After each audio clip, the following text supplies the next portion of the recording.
안녕하세요. 계속해서 저희가 창세기를 공부하는데요. 저희가 38장까지 공부했죠. 38장에서 이제 다말 이야기가 나왔습니다. 그래서 저희가 이제 39장을 공부하기 전에 성경에 나온 여자들, 특히 이스라엘의 역사 가운데 나온 여자들에 관해서 간단하게 좀 살펴보려고 합니다. 먼저 창세기 38장에 나왔던 이 다말에 대해서 저희가 보면요. 하나님께서는요, 창세기를 통해서 이스라엘 민족을 다루고 계십니다. 창세기 37장부터 50장까지는 요셉의 이야기가 주된 내용을 이루고 있죠. 그런데 38장에서 다말의 이야기가 삽입되어 있는데 그 이유는 타락한 여인인 다말이 이스라엘의 영적인 모습을 아주 잘 보여주고 있기 때문입니다. 37장 마지막 절과 39장 1절을 보면 마치 38장이 없는 것처럼 아주 자연스럽게 연결이 돼요. 그래서 37장에서 요셉과 형제들의 이야기, 즉 이스라엘 지파의 조상들의 이야기가 나오다가 갑자기 38장에서 이 도덕적으로 타락한 여자인 다말의 이야기가 나오고요. 그리고 39장에서는 다시 아무 일도 없었다는 듯이 요셉과 형제들의 이야기로 이어지고 있습니다. 두 번째 라합인데요. 이후에도 이제 비슷한 이런 전개가 이루어지는데요. 출애굽기에서는 이스라엘 백성이 이집트에서 노예 생활을 했죠. 레위기와 민수기에서는 이스라엘 백성이 광야를 방황했습니다. 신명기에서는 땅을 차지하고 율법을 받게 되죠. 여호수아기에서는요, 가나안을 정복하게 됩니다. 그런데 갑자기 여호수아기 2장에서 타락한 여인인 창녀 라합의 이야기가 나와요. 그녀는 비록 타락한 여자였지만 하나님의 말씀을 믿고 이스라엘의 정탐꾼들을 숨겨주었고요. 또 주홍색 실을 창문에 달아서 주님에 대한 자신의 믿음을 공개적으로 드러냈습니다. 그 결과 도시 전체가 파괴되었지만 그녀와 그녀의 가족은 구원을 받게 되죠. 라합의 이야기는요, 2장에서만 나오고 3장에서는 다시 1장의 내용이 이어지게 됩니다. 여호수아기 1장, 2장, 3장의 구조는 이스라엘의 이야기에서 타락한 여자의 이야기가 나왔다가 다시 이스라엘의 이야기로 연결되는 이 창세기 37장, 38장, 39장의 구조와 같다는 걸 볼 수 있어요. 세 번째는 룻인데요. 여호수아가 가나안을 정복하고 나서 사사기로 이어지게 되죠. 당시에는 재판관들이 백성을 다스렸죠. 백성이 왕을 원해서 주님께서 결국 왕을 허락해 주셨고요. 그래서 하나님께서는 사울과 다윗과 솔로몬을 통해서 또 일하셨죠. 그렇게 하나님께서 재판관들과 왕들을 통해서 이스라엘 백성을 통치하시는 이야기가 전개되는 가운데 이 문맥에서 이탈하는 이야기가 또다시 하나 등장하게 됩니다. 바로 룻기죠. 룻은 이방 여인이었어요. 그녀는 하나님께서 택하신 이스라엘에 속하지 않은 여자였습니다. 그녀는 죽은 남편의 친족 구원자인 이 보아스의 호의를 입게 되었고요. 결국 그와 결혼해서 그의 영광에 동참하게 됩니다. 성경은 이렇게 사사기 이후에 룻기에서 이방 여인에 관해 말씀하신 후에 사무엘기 상으로 이어지면서 다시 이스라엘에 관한 이야기를 이어가게 됩니다. 그 다음에 이제 밧세바가 나오는데요. 이 사무엘기에서는 이스라엘의 초대왕 사울의 이야기가 나오죠. 이 사울은 백성을 이끌고 적들과 싸웠습니다. 또 2대 왕인 다윗은 더 많은 적들과 싸워서 복종시켰죠. 또 3대 왕인 솔로몬에 이르러서는 이스라엘에 이제 평화가 찾아오게 됩니다. 솔로몬 때 왕권이 강화되었고요. 이제 성전이 또 완공되었고 이스라엘은 전성기를 이루게 되죠. 이렇게 이스라엘 역사가 진행되는 가운데 다윗 왕은 한 여자 밧세바를 보게 됩니다. 다말과 라합은 둘 다 부도덕한 여자들이었죠. 룻은 모압 여인이었어요. 이방인이었습니다. 이 밧세바는 간음한 여자였죠. 이건 사형에 해당하는 무거운 죄였습니다. 간음이란 것은. 하지만 그녀는 앞선 여자들과 마찬가지로 이스라엘의 역사에 속하게 됩니다. 그래서 이 네 경우 모두 이스라엘의 역사가 진행되다가 이스라엘의 역사가 진행되다가 갑자기 여자 이야기가 나오고 다시 이스라엘의 역사로 이어지는 걸 볼 수 있어요. 그래서 이 갑자기 등장한 여자 이야기를 빼도 이 스토리에는 전혀 문제가 없이 그렇게 전개되는 걸 볼 수 있습니다. 다섯 번째 여자는요, 이제 신약 성경에 나오는데요. 이 신약 성경의 전개도 제가 방금 말씀드린 이 네 가지 구약 성경의 경우와 마찬가지로 이제 비슷한 이런 전개가 이어집니다. 복음서에서는요, 예수님께서 말씀을 가르치셨죠. 요한복음 7장에서 주님은 세상과 왕국과 왕좌, 권위 이런 것들에 관해서 가르치셨습니다. 9장에서는 눈먼 자를 고쳐주시는 기적을 행하셨고요. 바리새인들에게 진정한 의에 관해서 말씀하셨어요. 그러니까 이제 요한복음 7장에서는 말씀하시고 9장에서는 기적을 행하신 거죠. 예수님께서 이스라엘 백성들에게 사역을 행하신 겁니다. 그런데 이 7장과 9장의 중간인 8장에서 한 여자가 또 등장을 합니다.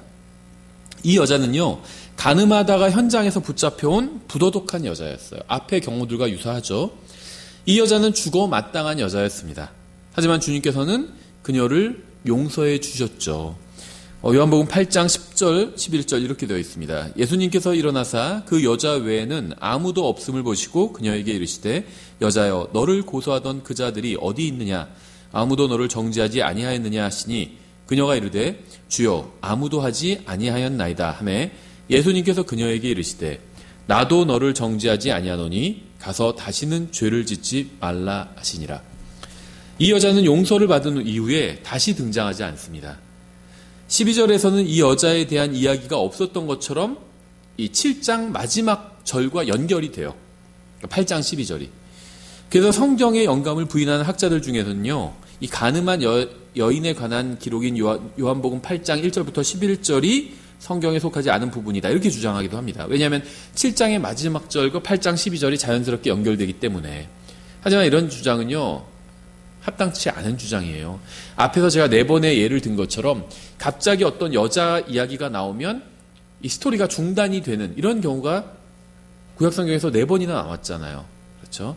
이 여자 이야기를 빼도 스토리는 자연스럽게 이어지는 걸 우리가 봤죠.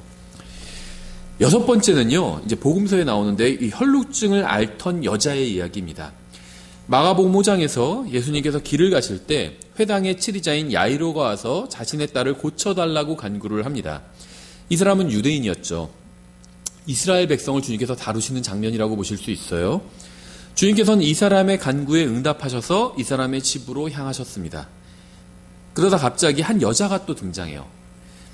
그녀는 예수님의 옷에 손을 댔고요. 주님께서는 그녀를 고쳐주셨죠. 예, 이게 마가복음 5장 25절부터 29절에 있어요. 12해 동안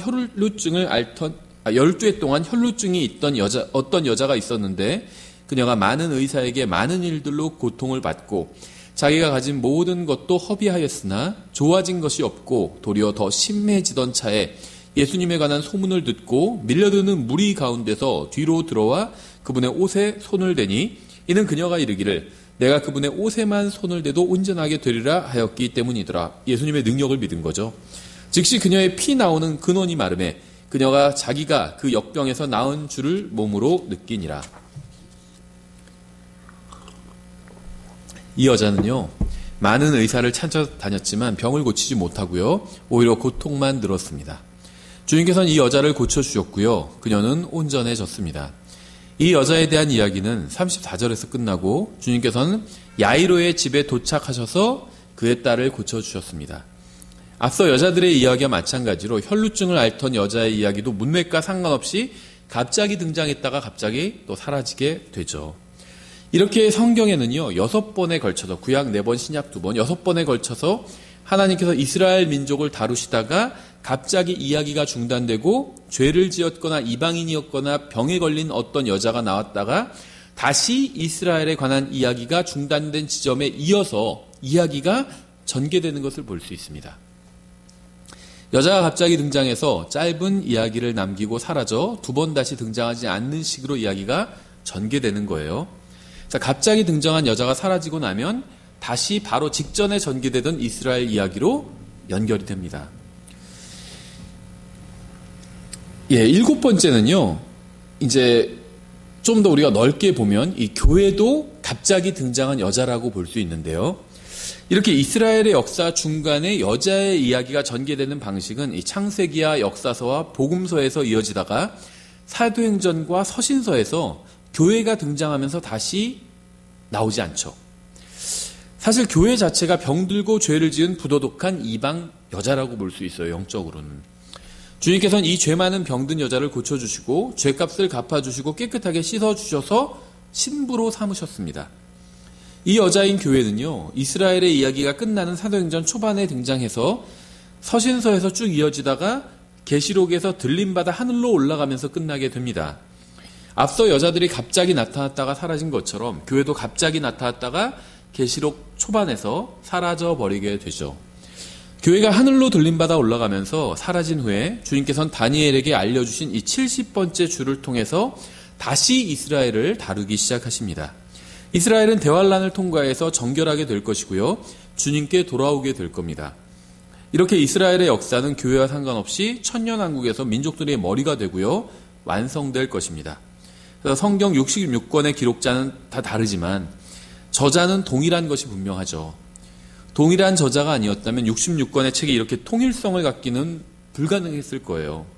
이렇게 성경은 7번에 걸쳐서 주님께서 이스라엘을 다루시다가 갑자기 이야기가 중단되고 타락한 여자를 다루시는 장면이 나오다가 다시 아무 일 없었다는 듯이 이스라엘을 다루시는 장면이 나와요. 신약성경 전체도 어떻게 보면 그렇다는 거죠. 복음서에서는 주로 유대인들을 다루고 있죠. 그러다가 사도행전 초반부에서 유대인 이야기가 멈추고 이방의 타락한 여인인 교회 이야기가 나오다가 계시록 초반부에서 다시 교회가 사라지고 이스라엘 이야기로 연결되잖아요. 그 복음서에 기록된 예수님의 족보에 나온 여자들을 좀 살펴보면요. 이제 앞에서 우리가 살펴봤던 4명의 여자를 이 복음서에 나온 기록을 근거로 다시 한번 이야기를 해보겠습니다. 마태복음 1장 1절에 아브라함의 자손이시오 다윗의 자손이신 예수 그리스도의 세대에 대한 책이라. 마태복음은 유대인의 왕으로 오신 예수님에 대한 증언이기 때문에 유대인의 족보로 시작을 하죠. 2절 아브라함은 이삭을 낳고 이삭은 야곱을 낳고 야곱은 유다와 그의 형제들을 낳고 유다는 다말에게서 우리가 앞서 살펴봤죠. 베레스와 세라를 낳고 베레스는 헤스론을 낳고 헤스론은 라암을 낳고 여기서 앞서 언급한 첫째 여자인 다말이 나오죠. 계속해서 4절에 라암은 아비나답을 낳고 아비나답은 나손을 낳고 나손은 살몬을 낳고 살몬은 라합에게서 보아스를 낳고 보아스는 루색에서 오벳을 낳고 오벳은 이세를 낳고 여기서는 둘째와 셋째 여자인 라합과 룻이 나옵니다. 6절 이세는 다윗 왕을 낳고 다윗 왕은 우리아의 아내였던 여자에게서 솔로몬을 낳고 우리아의 아내였던 여자는 이거 밧세바를 말하는 거죠. 그러니까 이 족보는요 유대인의 왕의 족보로서 마리아가 아닌 요셉으로 이어진 족보이고요. 앞서 언급한 7여자 중에 4명의 여자가 여기에 포함되어 있죠. 하나님께서는 죄를 심판하시는 분입니다. 로마서 6장 23절에서 말씀하시는 것처럼 죄의 삭은 사망입니다. 하지만 감사하게도요 로마서 6장 23절은 죄의 삭이 사망이라는 말씀으로 끝나지 않죠. 죄의 삭은 사망이나 하나님의 선물은 예수 그리스도 우리 주를 통해 얻는 영원한 생명이니라. 이 세상에서는요 우리가 뿌린 대로 거두게 될 거예요. 하지만 이 세상에서의 삶으로 우리의 인생이 끝나지 않습니다. 우리의 생명이 이 세상에서의 삶으로 우리의 생명이 끝나지 않아요. 예수 그리스도의 피를 통해서 구원받은 죄인들은요 하늘나라에서 자신이 뿌리지 않은 영원한 생명을 누리게 될 겁니다.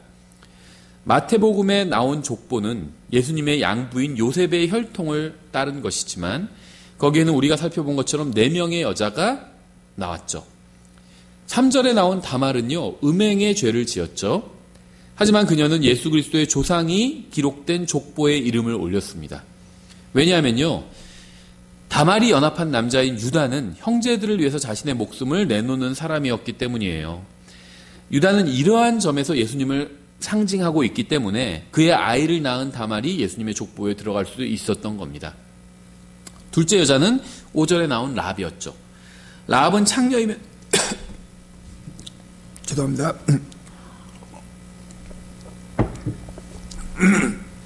라합은요 창녀이면서 동시에 이방인이었습니다. 하지만 그녀는 이스라엘의 위대하신 하나님에 대해서 들었고요. 그분의 말씀을 믿고 주홍색 실을 창문에 걸었습니다. 라합은 침례나 세례를 통해서 구원받지 않았어요. 많은 헌금과 11조를 통해서 구원받지도 않았습니다. 지역교회 회원이 되는 것을 통해서 구원받지도 않았죠. 그녀는 하나님의 말씀을 믿었고요. 예수 그리스도의 피를 상징하는 주홍색 실을 창문에 걸어서 구원을 받았습니다. 만약 여러분도 하나님의 말씀을 믿고 예수 그리스도를 구원자로 받아들인다면 하나님을 모르던 이방인이요 부도덕한 짓을 하던 창녀인 라합이 구원받은 것처럼 구원받을 수 있게 됩니다. 여러분의 믿음을 통해서 예수님을 구원자로 받아들이면 하나님께서는 여러분을 예수님의 족보에, 그분의 가족에 넣어주실 거예요. 세 번째 여자는 5절에 나온 룻이죠. 룻은 모압인이었어요. 주님께서는 모압 족속은 주님의 회중에 들어올 수 없다고 분명히 말씀하셨습니다. 신명기 23장 3절부터 6절이죠. 암몬 족속과 모압 족속은 주의 회중에 들어오지 못하리니 그들은 심지어 10대에 이르기까지 주의 회중에 영원히 들어오지 못하리라. 너희가 이집트에서 나올 때 그들이 빵과 물을 가지고 길에서 너희를 맞이하지 아니하고 메소포타미아의 부돌에서 부올의 아들 발람을 사서 너를 치고 저주하게 하려 하였느니라. 그럼에도 불구하고 주 내 하나님께서 너를 사랑하셨으므로 주 내 하나님께서 발람에게 귀를 기울이지 아니하시고 주 내 하나님께서 그 저주를 돌이키사 내게 복이 되게 하셨나니 너는 내 평생 동안 그들의 화평이나 형통을 영원토록 구하지 말지니라. 예, 이 룻은요 주님의 율법에 따라서 10대에 이르기까지 주님의 회중에 들어올 수 없었습니다. 하지만 어느 날 친족 구원자인 보아스가 나타났죠. 보아스는 들에서 룻을 보고 또 자신의 아내로 삼게 됩니다. 우리는 룻과 같이 이방인이었어요. 하지만 어느 날 주님께서는 사악한 세상을 보시고 믿음을 통해서 은혜로 우리를 자신의 신부로 삼아주셨죠. 보아스를 통해서 이방 여자였던 룻이 예수 그리스도의 계보에 들어갈 수 있었던 것처럼 우리도 예수님을 통해서 주님의 가족이 되어서 그분의 거룩한 계보에 들어가게 된 겁니다. 네 번째 여자는 밧세바죠. 밧세바는 다윗과 더불어 간음의 죄를 지었습니다. 하지만 하나님께서는요 그녀를 용서해 주셨고요 예수님의 계보에 들어갈 수 있게 해주셨어요. 그녀는 죄로 인해서 아기를 잃어버렸죠. 그녀의 죄로 인해서 다윗도 4명의 자녀를 잃게 됩니다. 밧세바는 이 세상에서 자신이 지은 죄에 대한 대가를 치렀습니다. 하지만 하나님께서 놀라운 은혜를 베풀어 주신 결과 그녀는 회개하고 주님을 믿었고요. 아마도 우리가 정황상 그렇게 이해할 수 있죠. 또 예수 그리스도의 족보에 이름을 올리게 되었습니다. 여러분도 이 세상에서 저지른 죄에 대해서는요 대가를 치러야 돼요. 이 세상에서는 뿌린 대로 거둬야 합니다. 과거에 하나님의 말씀대로 살지 못한 대가를 지금 치르고 있는 사람들이 얼마나 많은지 몰라요. 과거에 지은 죄로 인해서 병원 침대에 누워있거나 감옥에 갇혀 있거나 주님을 부인하는 주님을 욕하는 배우자와 함께 살고 있는 경우는 허다해요. 이게 왜 과거의 죄일까요? 예수님을 믿는 사람과 만나서 결혼해야 되는데 다른 조건을 보고 결혼했어요. 그게 죄를 지은 거죠. 그런데 나중에는 이 신앙 문제 때문에 배우자에게 고통을 받고 있어요. 그럼 내가 지금 예수님을 믿고 구원받았다 할지라도 과거에 내가 지은 죄로 인해서 이 세상에서는 고통을 받게 된다는 겁니다. 그 대가를 치르게 된다는 거예요. 하나님의 놀라운 은혜로 인해서 우리가 지은 죄의 결과가 우리를 영원히 따라오진 않을 겁니다. 이 세상에서는 우리가 뿌린 대로 거뒀지만 하늘에서는 예수 그리스도의 피를 통해서 우리가 뿌리지 않은 영원한 평안과 안식과 기쁨을 거두게 될 것입니다. 예수 그리스도의 피를 통해서 우리는 영원히 주님의 가족이 되어서 그분의 계보에 이름을 올리게 되었기 때문이에요. 하나님의 율법에 의하면 다말은 죽임을 당해야만 했습니다. 하나님의 율법에 의하면요 라합은 부정한 여자였어요. 하나님의 율법에 의하면 룻은 10대에 걸쳐서 주님의 회중에 들어올 수가 없었습니다. 하나님의 율법에 의하면 밧세바는 돌로 쳐서 죽여야만 했습니다. 죄가 넘친 곳에 은혜가 더욱 넘쳤죠.